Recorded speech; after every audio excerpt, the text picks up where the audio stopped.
একজন বোরকাওয়ালি চরিত্রহীন নারীর জন্য হাজার চরিত্রবান বোরকাওয়ালি মেয়ের বদনাম হয়ে যায়। তো যেই মেয়েরা ভাবেন যে আরে ভাই বোরকা পরে এমন ভাবে বুঝছেন, মুখ ঢাকা, হাত ঢাকা, পা ঢাকা, यार ये तो अभी कभी जन्नत से भाग के दुनिया में आई है यार, ये तो कन्फार्म जन्नत ही है यार। কিন্তু যখন দেখি যে রাস্তাঘাটে বাদাম খাচ্ছে আর প্রেম করছে, আমার মাথায় জাস্ট একটা কথাই ঘোরে, এরা হচ্ছে উপরে ফিটফাট ভেতরে পুরোটাই সদরঘাট। যদি এরকম কোনো মেয়ে দিনাজপুরে থাকে, আল্লাহ পরিপূর্ণ হেদায়েত দান করে পড়া আমিন। 2 নাম্বার কথা আমার প্রিয় বোনদের জন্য, আমি অনেক যুবককে আমার চোখের পানি ছেড়ে কান্না করতে দেখেছি, আমি নিজে দেখেছি। এক যুবক সেই দিন এসে আমাকে গাড়িতে বলছে, হুজুর ভালোবাসতাম একটারে, বাটপার বিয়ে করছে আরেকটারে। এরকম মেয়ে বাংলাদেশে আছে না যুবক ভাইয়েরা আমার? শুধু মেয়ে না, যুবকরাও আছে এরকম, প্রেম করে একটার লগে, বিয়ে করে আর একটার লগে। এটা হচ্ছে উপরে ফিটফাট ভেতরে সদরঘাট, ঠিক কিনা বলেন?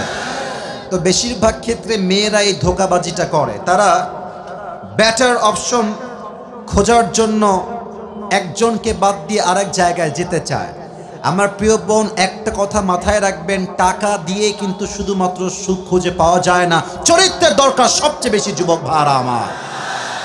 যেই মেয়েগুলো টাকার জন্য জাস্ট বুইড়াকে বিয়ে করেন, আপনি টাকা পাবেন, বাড়ি পাবেন, গাড়ি পাবেন প্রিয় বোন আমার, বাট আত্মকেন্দ্রিক কলিজার যে শান্তিটা আছে, এটা টাকাওয়ালাকে নয়, একমাত্র নবীর আদর্শে আদর্শবান যুবককে বিয়ে করলে আপনি খুঁজে পাবেন, ঠিক কিনা বলেন? আল্লাহ প্রিয় বোনদেরকে এই 2টা কথা বোঝার তৌফিক দান করুক। আমরা সকলেই দিল খুলে পড়ছি আমিন। প্রিয় ভাইয়ারা, বসার জায়গা থাকলে বসে যান, তাফসীর শুরু হবে তো। আমি তো বললাম বসে যেতে, বসে পড়েন, বসে পড়েন, জায়গা আছে, বসেন বসেন, বইসা যান, বসেন। আর কেউ ডান বাম কইরেন না, সবাই একটা কাশি দেন, তাকবীর দিবেন এমন ভাবে যেন প্রমাণ হয়ে যায় দিনাজপুরের সন্তান আমরা, কাপুরুষের সন্তান নই, আমরা সব বীর পুরুষের সন্তানগুলো এখানে বসে আছে। লিল্লাহি তাকবীর, বাবা রে বাবা, মাশাআল্লাহ, আরেকবার দেন, লিল্লাহি তাকবীর। কোরআন থেকে আমি আসিফ আজকে একটা আয়াতের তাফসীর পেশ করব, তবে আয়াতের তাফসীর পেশ করার পূর্বে আমার কলিজার টুকরা মুরব্বী আব্বাজান যারা এসেছেন, আমার যুবক ভাইয়েরা যারা এসেছেন, মায়েরা বোনেরা যারা এসেছেন, সবার জন্য আজ 3টা নসিহত বলেই আমি আমার তাফসীরে ফিরে যাব। আপনারা সবাই শেষ পর্যন্ত দোয়া করে যাবেন তো ইনশাআল্লাহ? না আসতে বললেন কেন? সবাই বলেন ইনশাআল্লাহ। 3টা নসিহত সবার জন্য। নাম্বার 1, আমরা যেই সালে আছি এটা হচ্ছে 2000 কত সাল? 24 সাল। মাসটা কিন্তু ডিসেম্বর, বছর কিন্তু শেষ। অনেকে দেখবেন বছরের শেষ রাতে গুনাহের জন্য তওবা না করে শুভ নববর্ষের নামে রাস্তাঘাটে গান বাজিয়ে বেহায়াপনা করবে যুবক ভাইরা আমার। না, এইটা করা যাবে না। আমি সবার কাছে এই 2024 সালের শেষ মুহূর্তে এসে ক্ষমা চাচ্ছি আমার প্রিয় ভাইরা। আমি যদি কখনো কাউকে নোয়িংলি অথবা আননোয়িংলি, ইচ্ছাকৃত অথবা অনিচ্ছাকৃত কাউকে কখনো কোনোভাবে হার্ট করে থাকি, কষ্ট করে থাকি, ফার্স্টলি মাই আল্লাহ ফরগিভ মি, প্রথমে আল্লাহ আমাকে মাফ করুক। আমি আপনাদের সবার কাছেও মাফ চাই, এর কারণ হায়াত দিন দিন শেষ হচ্ছে, কবে যে মারা যাব we don't know about it, এটা আমরা জানি না, এই বিষয়ে আমরা কিছু বুঝি না। যে কোনো মুহূর্তে মালাকুল মউত চলে আসতে পারে আমাদের চোখের সামনে। 2024 সালের শেষে এসে সবার কাছে আমি দিল থেকে মাফ চাই। আল্লাহ যেন আমাদের সবাইকে একে অপরকে মাফ করার তৌফিক দান করে। সকলেই মন খুলে পড়েন আমিন। কে কতটুকু বাঁচবো আমরা জানা নাই, 2024 সালটাই হতে পারে আমার জীবনের শেষ সাল। হয়তো নেক্সট সালে আমি কবরের বাসিন্দা হয়ে যাব। আপনারা আমাকে সবাই মাফ করে দিবেন, আমিও আপনাদের সবাইকে দিল থেকে মাফ করে দিলাম। বলেন সবাই আমিন। নাম্বার 1, মাফ চাইলাম। সবাই সবার কাছে মাফ চাইবেন, ভাই ভাইয়ের কাছে, বউ স্বামীর কাছে, স্বামী তার বউয়ের কাছে। আল্লাহ তৌফিক দান করুন, সকলে পড়া আমিন। দুই নাম্বার নসিহত আমার সমস্ত যুবকদের জন্য, মুরব্বীদের জন্য। আচ্ছা, আমরা তো সবাই মধ্যবিত্ত পরিবারের সন্তান, তাই না? আচ্ছা, আপনাদের কথা তো আমি শুনি নাই, আমরা সবাই মধ্যবিত্ত পরিবারের সন্তান না? আমি কোনো একটা ওয়াজে বলেছিলাম, আপনারা হয়তো অনেকে শুনেছেন, যে মধ্যবিত্ত পরিবারের সন্তান মানেই হচ্ছে এটা ব্র্যান্ড যুবক ভাড়া। এর কারণ হচ্ছে আপনি আমাদেরকে সাইকেল দিবেন তাও চলবে, বাইক দিবেন তাও চলবে, আপনি আমাকে কার্ড দিবেন তাও চলবে, যদি বলেন যে হেঁটে হেঁটে আসতে হবে তাও চলবে, এর কারণ আমরা মধ্যবিত্ত পরিবারের সন্তান। আমাকে আপনি আলু ভর্তা দিবেন আমি তাও খাবো, ভাজি দিবেন তাও খাবো, ডাউল দিবেন তাও খাবো, গোস্ত দিবেন তাও খাবো, কিছুই দিবেন না, কিছুই দিবেন না, জাস্ট পানি দিবেন আর ভাত দিবেন, ওই পান্তা ভাত আমার মরিচ দিয়েও চলবে যুবক ভাড়া আমার। এর কারণ আমি বড়লোক ঘরের আদরে পেলে পোষা বড় বড় হওয়া ব্রয়লার মুরগি নই, আমি মধ্যবিত্ত পরিবারের সন্তানের কঠোর পরিশ্রমী সন্তান যুবক ভাড়া আমার। তা আমি সবাইকে একটা কথা বলতে চাই, মাঝে মাঝে কারো বাড়ি দেখলে, কারো ভালো জামা দেখলে, কাউকে একটু হাসি খুশি দেখলে আমরা হতাশ হয়ে যাই, আমরা ভাবি হয়তোবা সে আমার চাইতে অনেক ভালো আছে। না না না না, মনে রাখবেন প্রত্যেকটা হাসির পেছনে একটা কষ্ট লুকিয়ে আছে, প্রত্যেকটা কষ্টের পেছনে আরো বিশাল বড় পাহাড় পরিমাণ কষ্ট লুকিয়ে আছে, ঠিক কিনা বলেন? পৃথিবীতে সমস্যার বাহিরে কেউ বসবাস করে না। জনপ্রিয় ব্যক্তির সমস্যা একরকম, নন ফেমাস ব্যক্তির সমস্যা আর একরকম, ধনীর সমস্যা একরকম, গরিবের সমস্যা একরকম। পৃথিবীতে সমস্যাবিহীন কেউ নয়, বাট মূল কথা হচ্ছে বান্দা তার প্রত্যেকটা অবস্থায় যদি বলতে পারে আলহামদুলিল্লাহ আলা কুল্লি হাল, I am okay, I am perfect, I am just grateful to my lord, আমাকে আল্লাহ যা দিয়েছে তাতেই আমি খুশি, দেখবেন পুরো জীবনটাই জান্নাতের বাগান হয়ে যাবে। সুবহানাল্লাহ পড়ে সবাই। So don't compare yourself with anybody, you have to compare yourself with your Lord। আল্লাহর সঙ্গে যে কম্পেয়ার করেন যে আল্লাহ তুমি আমাকে কি কি দিয়েছো, আল্লাহ তুমি আমাকে যা দিয়েছো এটা অনেকের কাছে নাই, আবার অনেকের কাছে যা আছে এটা আমার কাছে নাই, অতএব যা নাই তা নিয়ে আফসোস নয়, যা আছে তাই নিয়ে আমরা শুকরগুজার হয়ে পড়বো সবাই আলহামদুলিল্লাহ। পড়ো সবাই আলহামদুলিল্লাহ। ওইটা নাই ভাই আলহামদুলিল্লাহ কয় নাই, বলো সবাই আলহামদুলিল্লাহ। সর্বশেষ কথা আমার কলিজার টুকরা যুবকদের জন্য এটা বলে আমি আমার আয়াতের তাফসিরে ফিরে যেতে চাই। যুবক ভাইয়েরা, নিজের জীবনটাকে, ক্যারিয়ারটাকে সুন্দর করো। মনে রাখবা আজকালকার বাপ মারাও স্বার্থ ছাড়া ভালোবাসতে চায় না। কথা বিশ্বাস হয় নাই, তাই না? হ্যাঁ, বিশ্বাস হবে, আর একটু সময় লাগবে। যাদের বিশ্বাস হচ্ছে না আর একটু সময় লাগবে। দেখবা বাসায় 3 ছেলে, 2 ছেলে ইনকাম করে আর 1 ছেলে বেকার।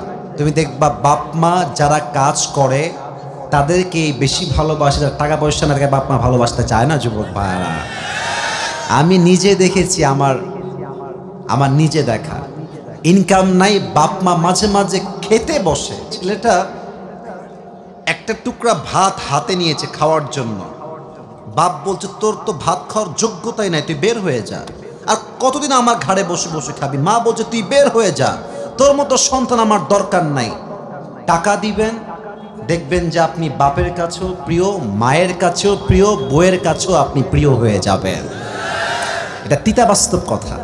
এই পৃথিবীতে প্রত্যেকটা সম্পর্ক টিকে আছে স্বার্থের উপরে। যুবক ভাইরা, স্বার্থ থাকলেই বলে আই লাভ ইউ, স্বার্থ ফুরাই গেলেই কয় আই হেট ইউ। টাকা থাকলে দেখবা আশেপাশের ভালোবাসার মানুষের কোনো অভাব নাই, আর যখনই পকেট ফাঁকা দেখবা নিজের ঘরের বউটা তোমাকে আর ভালোবাসছে না। ফোকাস অন ইউর ক্যারিয়ার, স্বপ্নকে বড় করো। মনে রাখবা জীবনে কাজটা হচ্ছে সবচেয়ে বড় দামি জিনিস। যার আসল কাজ ঠিকঠাক, স্বপ্ন ঠিকঠাক, লক্ষ্য ঠিকঠাক, ক্যারিয়ার ঠিকঠাক, সফলতা ঠিকঠাক, ওকে কে ভালোবাসলো, কেউ ওরে ছাড়লো, কেউ ওকে গালি দিল, কেউ ওকে বদনাম করলো, ও চুল পরিমাণ কেয়ার করে না। ও ভাবে আমার অবস্থান ঠিক থাকলে কেউ আমার একটা চুল বাঁকা করতে পারবে না। ঠিক কিনা বলে? Focus on your career. Allah প্রত্যেকটা যুবককে সফল হওয়ার তৌফিক দান করো। সকলেই মন খুলে পড়না আমিন। ওই যে বলেছিলাম বিবাহিত কারা কারা আছেন, 3টা তাকবীর দিবেন। প্রথম তাকবীর দিবেন প্রিয় বিবাহিত ভাইয়েরা, দ্বিতীয় তাকবীর দিবেন আমার প্রিয় সিঙ্গেল ভাইয়েরা। দেখবো কার জোর আজকে কত বেশি। বিবাহিত ভাইয়েরা কাশ দেন। আরে জোর নাই রে। বিবাহিত ভাইয়েরা তাকবীর দেন। লিল্লাহি তাকবীর। মোটামুটি চলে, খুব বেশি একটা ভালো মনে হয় নাই। সিঙ্গেলরা তোমরা এবার কাশি দাও। আরে সর্বনাশ। দেখা যাক কে পারে। মুরব্বীরা আপনারাই নাম্বার দিবেন। আমার আব্বাজান, কলিজার টুকরা মুরব্বী আব্বাজান, আপনি নাম্বার দিবেন, আমি আসিফ চুপ আছি। সিঙ্গেলরা তাকবীর দাও। লিল্লাহি তাকবীর। বিবাহিত ভাইয়েরা আই এম সো সরি, আপনারা আমাকে মাফ করে দিবেন। আজকে আমার সিঙ্গেল ভাইয়েরাই পাস করেছে। আর একবার সবাই মিলে তাকবীর দিবেন এমন জোরে যে আমি আসিফ স্টেজ ভেঙে নিচে পড়ে যাব। দেন তাকবীর সবাই মিলে। লিল্লাহি তাকবীর। আল কোরআনের আলো। মারাত্মক সাউন্ড ভাই, আবার দেন। আল কোরআনের আলো, আল হাদিসের আলো। কোরআন হাদিস যেখানে, আলেম ওলামা যেখানে, দিনাজপুরবাসী যেখানে, চিরির বন্দরবাসী যেখানে। আপনারা কি এখন কথা বলতে ভয়টাই পান নাকি? আরে ভয়ের দিন নাই। আল্লামা দেলোয়ার হোসেন সাঈদী হুজুর একটা কথা প্রায় বলতেন যে বিড়ালের মতো 500 বছর বেঁচে থাকার কোনো দাম নাই, সিংহের মতো 1 ঘন্টা গর্জন দিয়ে আমরা বাঁচতে চাই।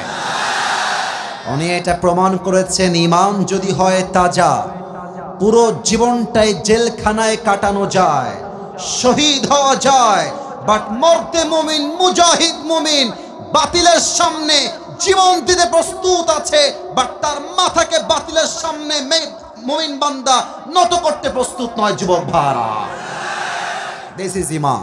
এটাই হচ্ছে ঈমান। সেই ঈমান থেকে আজ কিছু কথা বলার চেষ্টা করব। সকলেই আমরা দিল খুলে বলছি ইনশাআল্লাহ। আজ আমরা তাফসীর করব কোরআনুল কারীমের 4 নাম্বার পারার থেকে। আমি সবার থেকে উত্তর চাই, কত নাম্বার পারা? This is the sound. এটাই চাই আমি সবার থেকে। সূরাটার নাম হচ্ছে সূরাতু আলে ইমরান। বলেন সবাই সূরাতু আলে ইমরান। আমার আব্বাজানরা কথা বলছে, মাশাআল্লাহ। বলেন তো সবাই সূরাটার নাম কি? আলে ইমরান, মাশাআল্লাহ। আয়াত সংখ্যা হচ্ছে 102। বলেন সবাই কত নাম্বার আয়াত? 102। এই সূরাতে আল্লাহ তাআলা এই আয়াতে আমাদের জন্য 2টা মেসেজ দিয়েছেন। বলেন সবাই আওয়াজ দিয়ে, কয়টা মেসেজ? যে কোনো আয়াতের তাফসীর পেশ করতে গেলে মোট 4টা জিনিস খুব বেশি প্রয়োজন হয়। There are 4 things that is most important to talk about. 4টা বিষয়কে হাইলাইট না করলে কোনো আয়াতের তাফসীর কখনো পারফেক্টলি করা যায় না। 4টা বিষয়। নাম্বার 1, রাইট প্রনাউন্সিয়েশন, সঠিক তেলাওয়াত, শুদ্ধ তেলাওয়াত। নাম্বার 2, রাইট ট্রান্সলেশন, সঠিক তর্জমা। এন্ড থার্ড হচ্ছে what's the explanation of this আয়া, এই আয়াতের ব্যাখ্যা কি। And the fourth is what's the lesson that you have got from this আয়া, এই আয়াত থেকে তুমি কি শিক্ষা পেয়েছো। এই 4টা বিষয়ে তাফসীর না করলে কখনো কোনো আয়াতের তাফসীর কখনো সম্পূর্ণ হতে পারে। আসুন আমরা প্রথম অংশে ঢুকে যাই। আমি দেখতে পাচ্ছি ডানে বামে সামনে পেছনে আজকের মাহফিলটা, যদি আমার ভুল না হয় 90 ভাগের বেশি আজকের মাহফিলে কলিজার টুকরা যুবক ভাইরা অংশগ্রহণ করেছে। আমি তোমাদের থেকে একটা আশাই রাখবো, শান্ত পরিবেশ দিবার। কেউ ওয়াজের মাঝে উঠে গেলে ওর লুঙ্গি টাইনা ধরে বসায় দিবা, তবে লুঙ্গি যেন খুলে না যায়। কেউ উঠবেন না, উঠলে কিন্তু ধমক খাবেন। যারা বিক্রি করছেন তারা ব্যতীত কেউ উঠবেন না। তাকবীর দেন সবাই, লিল্লাহি তাকবীর। প্রথম চ্যাপ্টার তেলাওয়াত। আউযু বিল্লাহি মিনাশ শাইতানির রাজীম। বিসমিল্লাহির রহমানির রহিম। ইয়া আইয়ুহাল্লাযীনা আমানু তাকুল্লাহা হাক্কা তুকাতিহি ওয়া লা তামুতুন্না ইল্লা ওয়া আনতুম মুসলিমুন।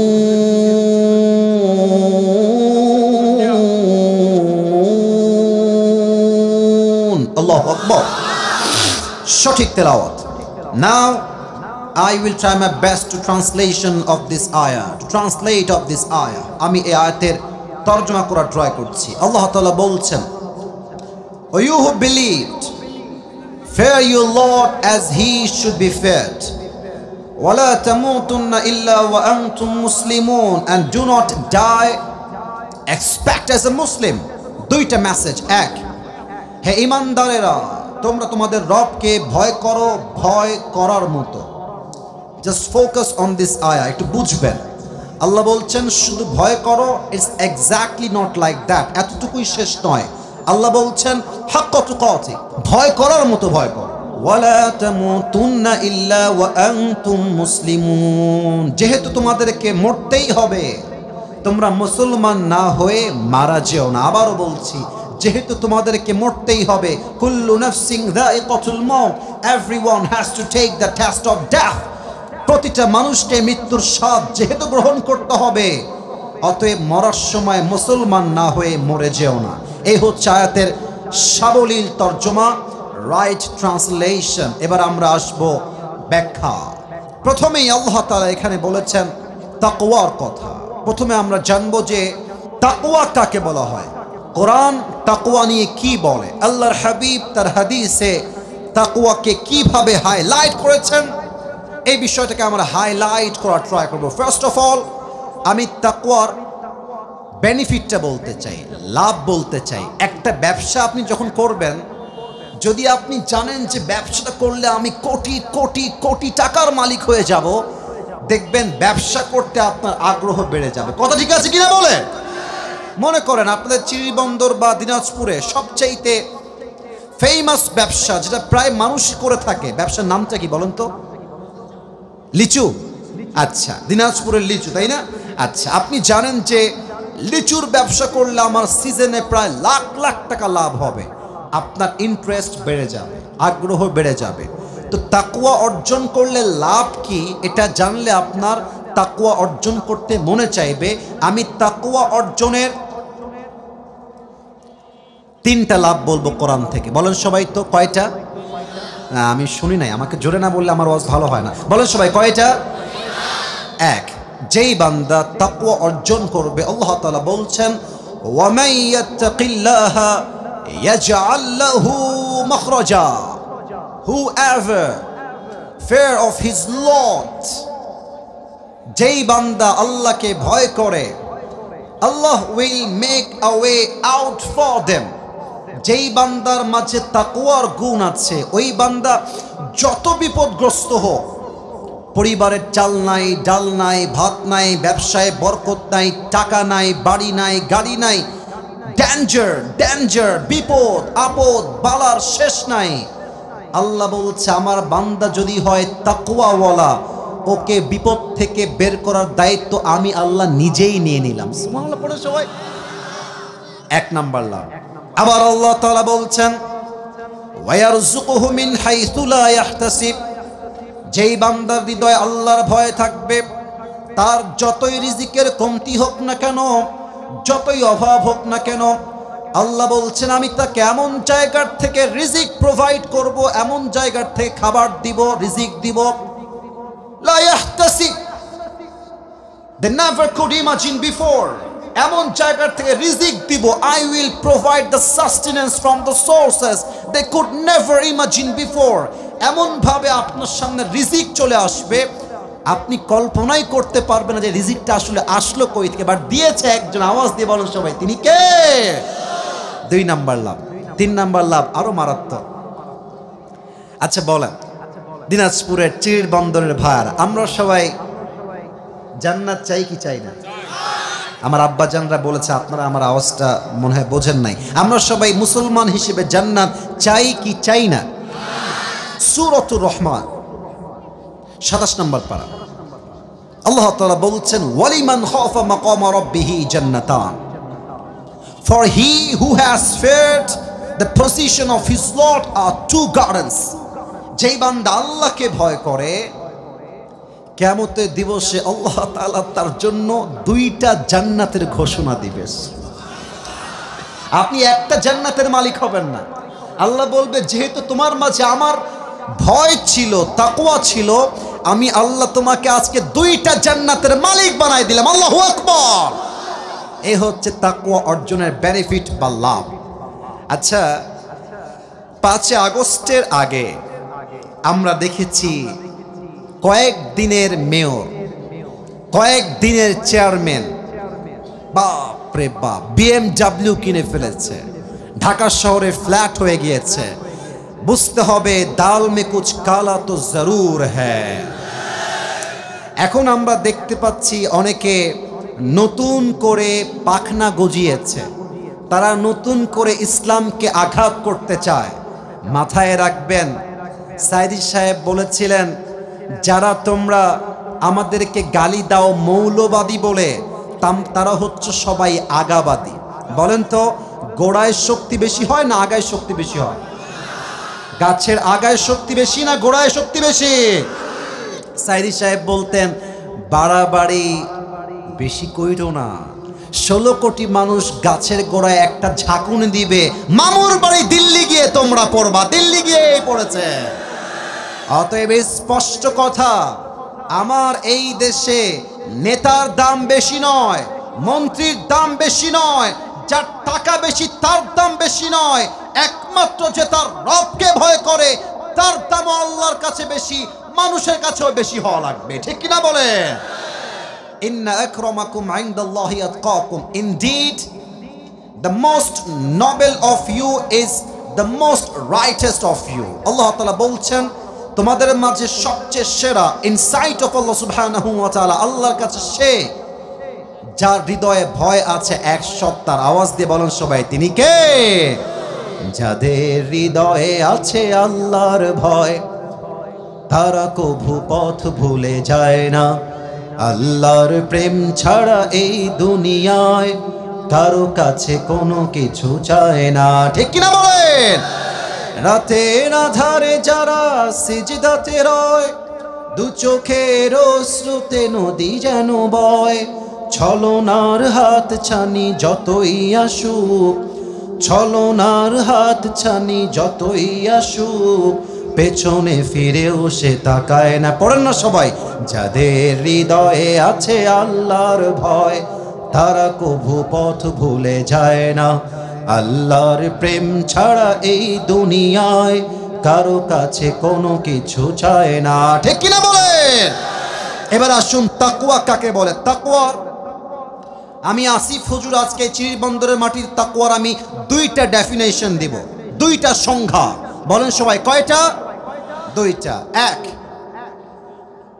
উবাই ইবনে কাব রাদিয়াল্লাহু তাআলা আনহুকে একবার ওমরে ফারুক ডাক দিয়ে বললেন, হে উবাই ইবনে কাব, তুমি আমাকে বলো তো, মা তারিফুত তাকওয়া, what is the definition of তাকওয়া? তাকওয়া কাকে বলে? উবাই ইবনে কাব বললেন, ইয়া উমর, ইয়া খলিফাতুল মুসলিমিন, আপনি কি কখনো কাঁটাযুক্ত রাস্তায় হেঁটেছেন, চতুর্পাশে কাঁটা আর সাপ বিচ্ছু?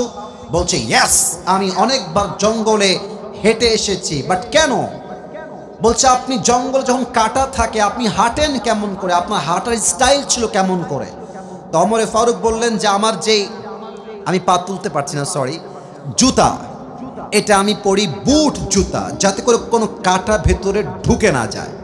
আর আমি আমার হাতে অলওয়েজ একটা লাঠি রাখি, যদি কোনো সাপ বা বিচ্ছু আমাকে অ্যাটাক করতে আসে, আমি সাপকে লাঠি দিয়ে প্রতিহত করব।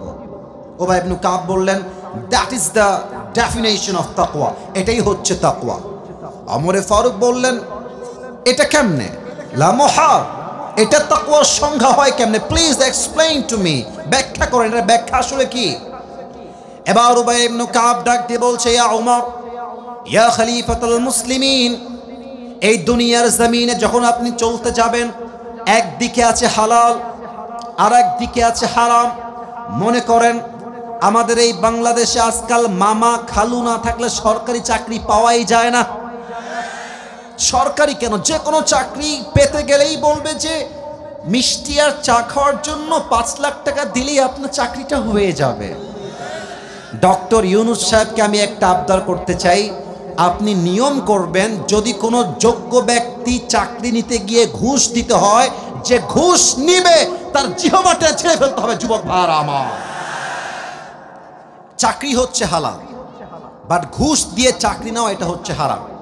তো চাকরিও হালাল, ঘুষ নেওয়া হচ্ছে হারাম। যদি আপনি চাকরি করতে চান আপনি হালাল ভাবে করবেন। ঘুষ যদি আপনি না দিয়ে চাকরি করেন এটা হচ্ছে তাকওয়া।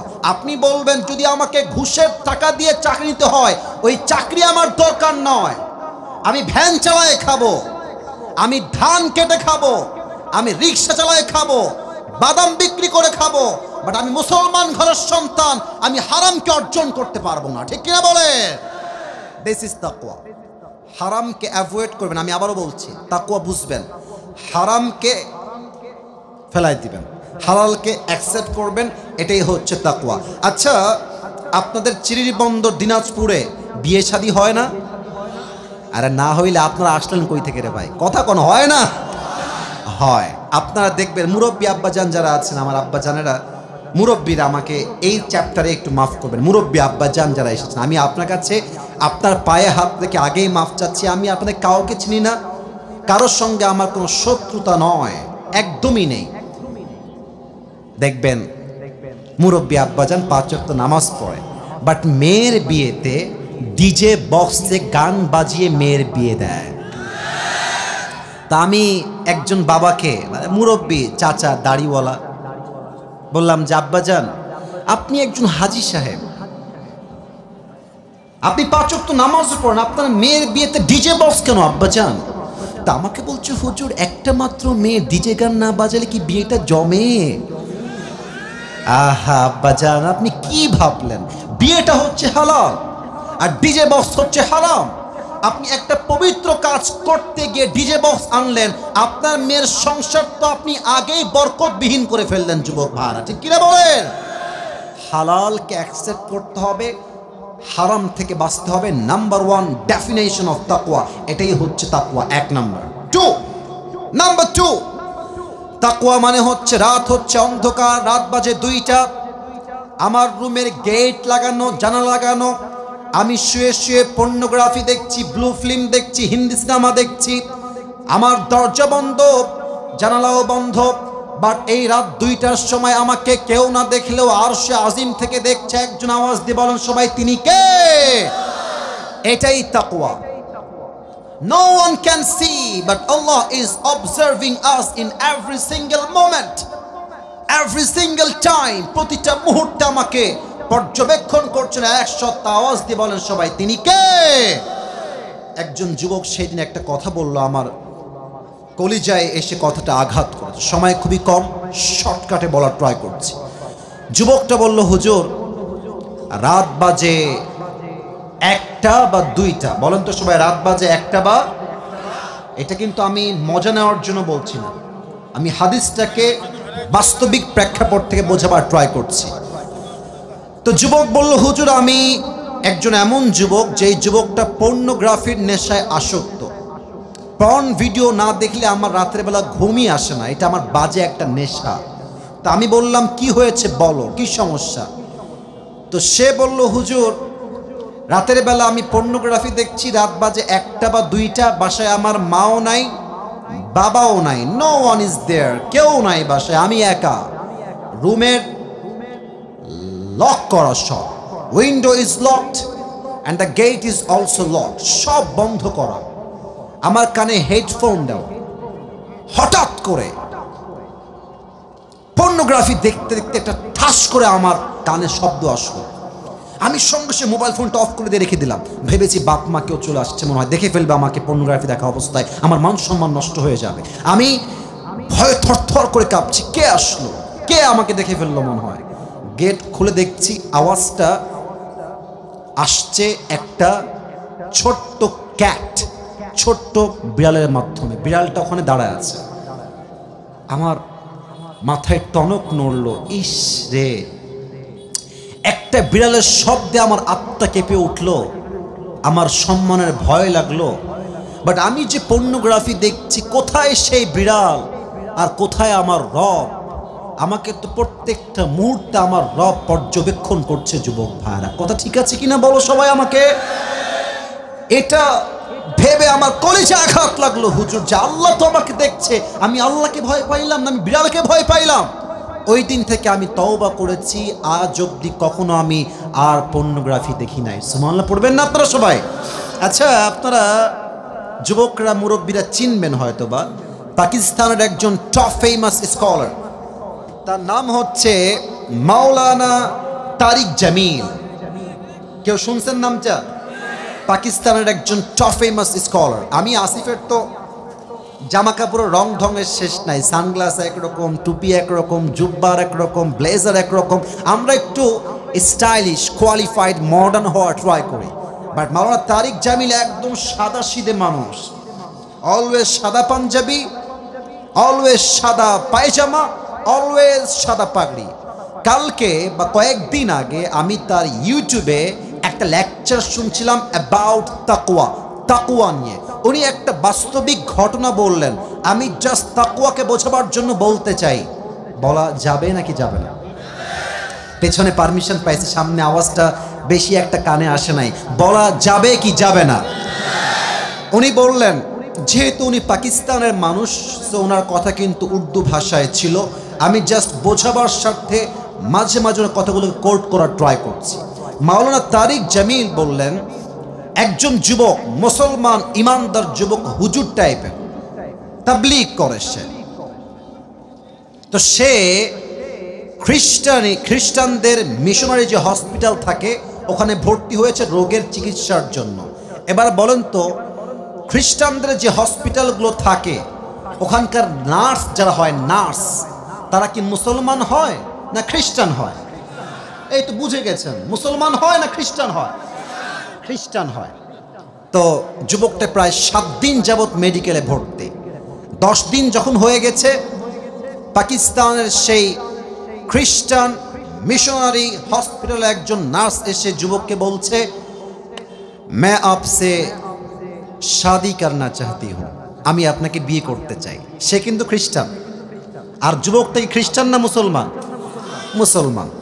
তো যুবক তো এটা শুনে আকাশ থেকে পড়েছে, মেরে বহন আপ মুঝসে শাদি क्यों करना चाहते हैं? আপনি আমাকে কেন বিয়ে করবেন? আমি হলাম মুসলমান और आप तो एक ईसाई है, आप तो मुस्लिम नहीं है, तो हमारी शादी नहीं हो सकती, ये हलाल नहीं होगा। मेटा बोलছে হালাল হবে কেমনে? तो बोलছে যে अगर आपको ये हलाल करना है तो आपको पहले मुसलमान होना पड़ेगा, আপনাকে আগে মুসলমান হতে হবে, তারপরে এই বিয়েটা জায়েজ হবে। তো মেয়েটা বলছে, আপনাকে বিয়ে করার জন্য আমি মুসলমান হতেও রাজি আছি। আপনার সুবহানাল্লাহ পড়লেন না যে প্রিয় ভাইরা আমার? আরে ভাই সবাই মিলে একবার পড়েন না সুবহানাল্লাহ। এটা মূল মেসেজ নয়, সামনে আমার মূল কথা আছে। তো যুবকটা অবাক হয়ে গেল যে একজন সুন্দরী খ্রিস্টান নারী আমার মতো হুজুরকে কেন বিয়ে করতে চায়। তো উনি বললেন যে बहन जी मुझे एक सवाल है, क्या मैं कर सकता हूँ सवाल? মেয়ে বলল, বলেন কি প্রশ্ন?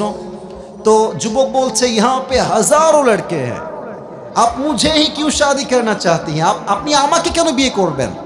তো মেয়েটা এক অসাধারণ কথা বলেছে, बोलছে मैं एक नर्स हूँ और यहाँ का सबसे खूबसूरत नर्स मैं ही हूँ और मुझसे ज़्यादा खूबसूरत कोई भी यहाँ पे नहीं है।